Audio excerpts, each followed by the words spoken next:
What's going, folks? Nick here with the Permaculture vlog.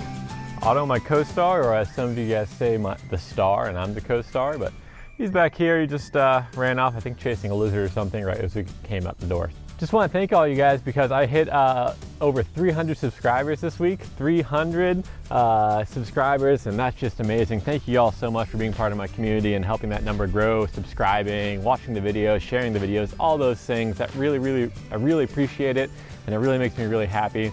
I also want to note that yesterday was our cat-anniversary with Otto.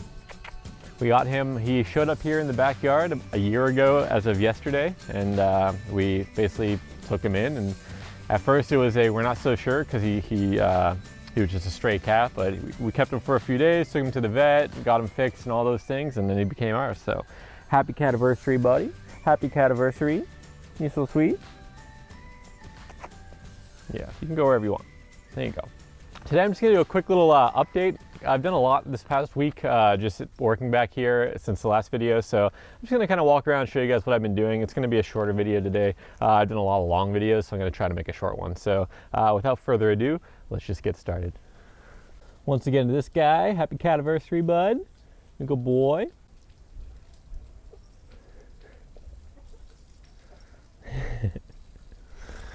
Yeah, he's a good boy. Very happy and thankful to have him in our lives. Very grateful. He's such a good cat, you know.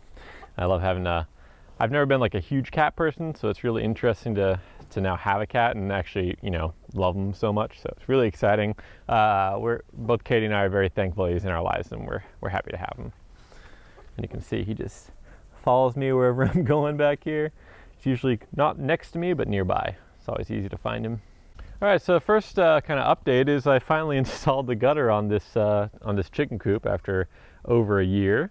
So pretty happy about that. Actually, just got her done. Spent yesterday. It only took about maybe an hour and a half to actually put it all together and put it on.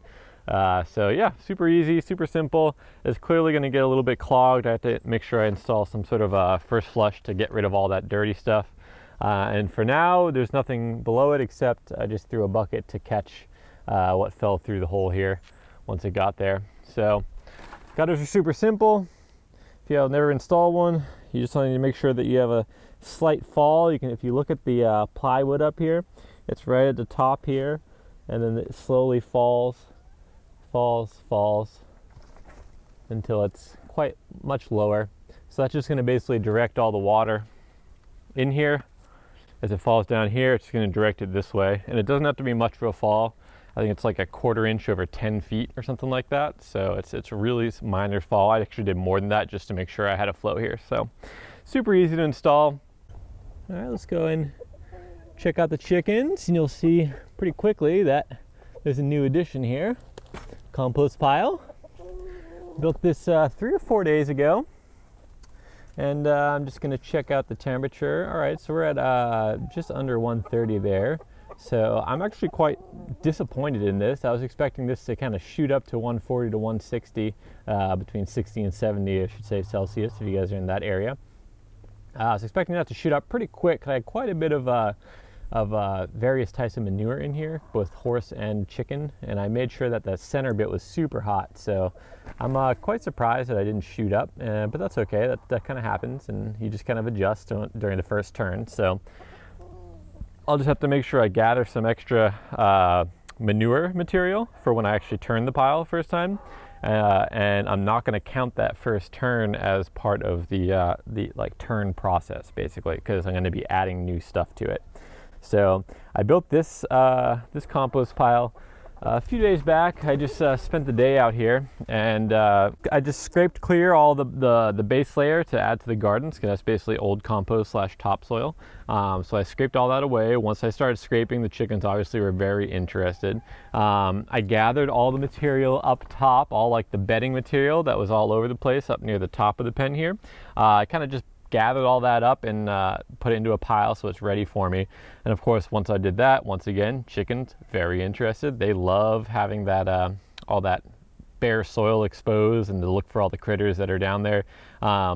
underneath there is actually, it smelled pretty bad. It got kind of anaerobic down there, which I kind of would expect. So right after I finished building the compost pile, I added a bunch of pine shavings just because they smell really nice and they'll help absorb up that flavor, that smell, and definitely not flavor. Hopefully I'll never have to taste that flavor. And so that's what I did there. And then the compost build itself, it was just layer by layer. I do brown, green manure and just kind of repeat that over and over again. I also added the kind of finished compost, finished basically everything that was on the ground here, because that allows me to basically inoculate the pile with all the beneficial microbes that I'm going to want in there. So I'm just using what's already here to inoculate the pile itself. So I'm going to give this pile one more day before I decide to do that first turn and add some more manure in there, just because I'm just going to see if it will heat up a little bit more before we do that. So I'm just going to try to stick the temperature gauge in somewhere else, see if we get any other different reading. You should always do a couple different places if you are taking a compost reading, just because different places are going to have different heats based on what the materials are that you're kind of probing. So I'm just going to stick it in a couple little places, check it out here. But I can tell immediately if it's only at around 120 or around 50 degrees Celsius, it hasn't heated up. It should easily in 4 days get up to about 140 to 160, super easy, or between 60 and 70 Celsius. So it just means I didn't have enough nitrogen in the pile, and it doesn't really surprise me because I was using old horse manure, and I did have quite a bit of chicken manure, but it just apparently wasn't enough for the mix, and that's okay. Compost piles, they're always changing. The recipe is always changing based on what you're using, the materials you have around you, etc. So it's always going to be a little bit of a balancing act. And for me, this was literally a pile I just kind of threw it together in an afternoon because I just wanted to get some things done. So it wasn't like I'd prepared everything beforehand, etc. I just wanted to kind of get it all done. So this basically just means it's going to set me back 4-ish days before complete compost, and that's okay. No big deal. All right, so other than those two kind of things for the chickens, the gutter and the compost pile, not too much has happened.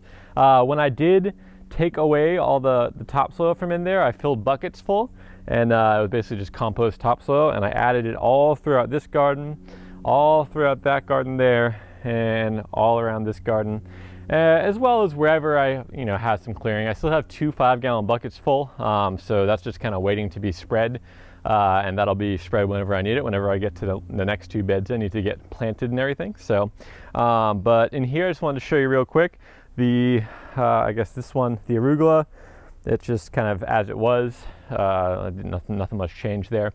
In this bed here, instead of kind of clearing everything and then planting seeds in or transplants or everything, what I did is actually just plant into this mulch. So here's this banana leaf mulch. This is an eggplant right here. So what I did is I just kind of cut open a little spot there. I opened up the soil a little bit, added some of that compost from the 5-gallon buckets from the chicken system, and then I put my soil block right in there into the compost and then covered it up with compost. So super easy. That's why I like soil blocks. I can just shove them right in. It's just like they haven't just like they've been growing there the whole time, because once the roots come out to the bottom of the soil block, it'll just grow right into the soil.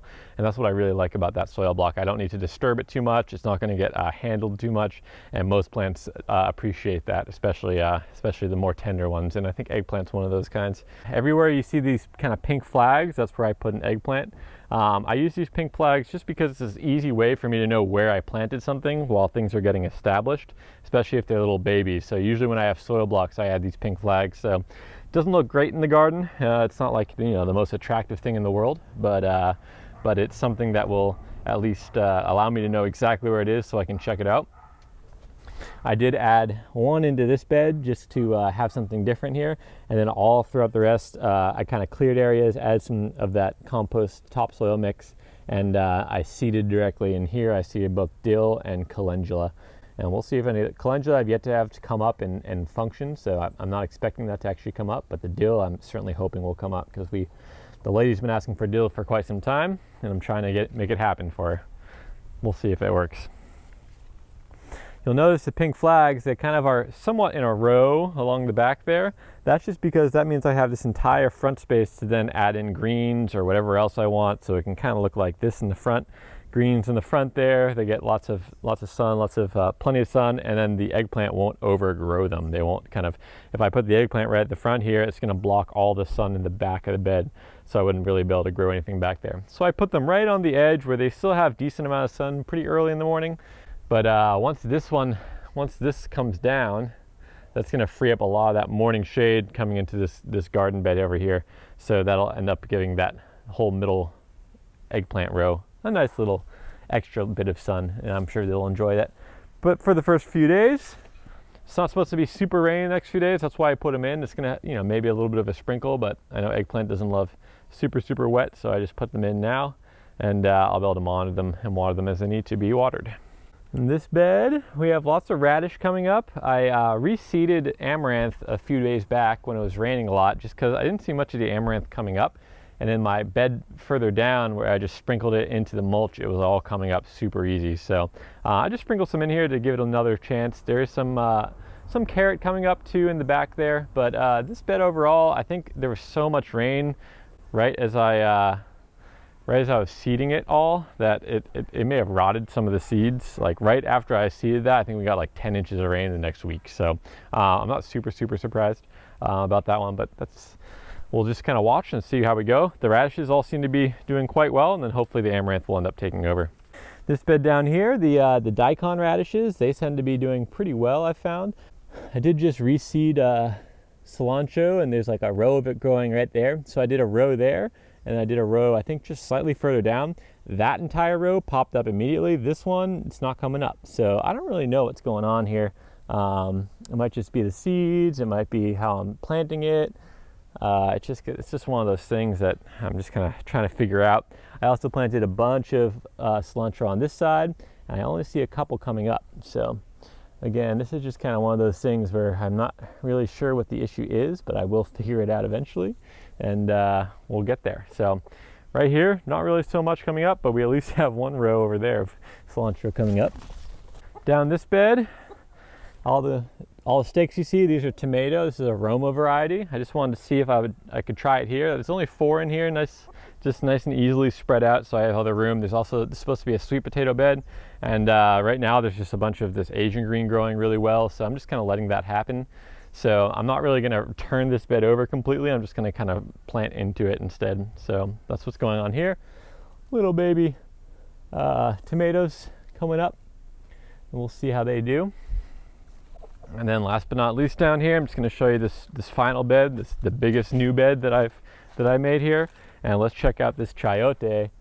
It is taken off. Look at that.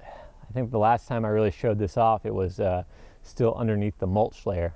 So really excited to see this. If you didn't see me installing this new bed, I have a whole video on it. I'd check it out. I'll leave it linked above here. But yeah, this is really exciting to see that this is starting to grow up pretty quick. And it's loving this area, so that's a huge benefit.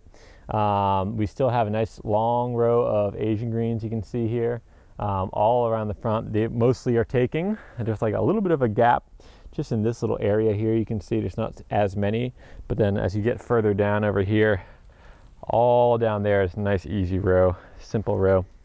As for the wing beans, they're all starting to come up. So I think these two right here, these are wing bean. I think right there, that's a wing bean. I think that one right there is a wing bean. These are the only ones I've seen come up and pop up through the mulch so far. I didn't see anything. There should be one on either side of the chayote there, another 1 or 2 on that side, another, I think 1 over here. I've yet to see those pop up, so we'll see. But I'm happy to see at least some of them have taken and they're starting to grow. So that's quite exciting to me. All throughout this mulch layer, I don't know if you can see it, but there's amaranth popping up all throughout. I just sprinkled it on to see if it would take as a ground cover. I just sprinkled it right onto the mulch itself, so it would just fall in and find little pockets of soil or whatever. And so far, it's looking pretty good. Here's an example all along this wing bean here. You see all those tiny little things? That's all the amaranth coming up. So we'll see if it actually ends up taking or not, but so far it's looking pretty good. And I think that's it for the weekly update here. I guess I can show you the greenhouse real quick. I did empty it a little bit to plant but you can see I still have a nice good row of basil there. The bunching onions are starting to come up. These are spring onions also. The celery seems to be doing all right too. I was actually kind of surprised it was growing, honestly. So far so good. Hopefully it'll keep going and I'll be able to plant that out. Being in the tropics here, I don't really expect celery to do extremely well, but we are in the cool season, so I figured if there's ever going to be a chance for me to do it, I can probably get it done in the cool season. So I'm just going to plant it somewhere where it's not going to get as much heat. It'll just going to be a more shaded area, hopefully. We'll see, and we'll see how much growth we get. Obviously celery wants the sun, so I got to find that balance between heat and sun exposure. So that's going to be the challenge for this one. So all right, folks, I think that's it for today. It's going to be a quick little update video as promised, since I haven't really done a quick one for a while now, and it's nice to have at least a variety of links on my page here, so you guys can all get the various types here. So yeah, I hope you enjoyed that. If you do like what I'm doing, please subscribe. Over 300 subscribers, that's amazing. I really, really appreciate you guys for subscribing and watching these videos and being part of my community. So thank you for that. And yeah, until next time, have a good one.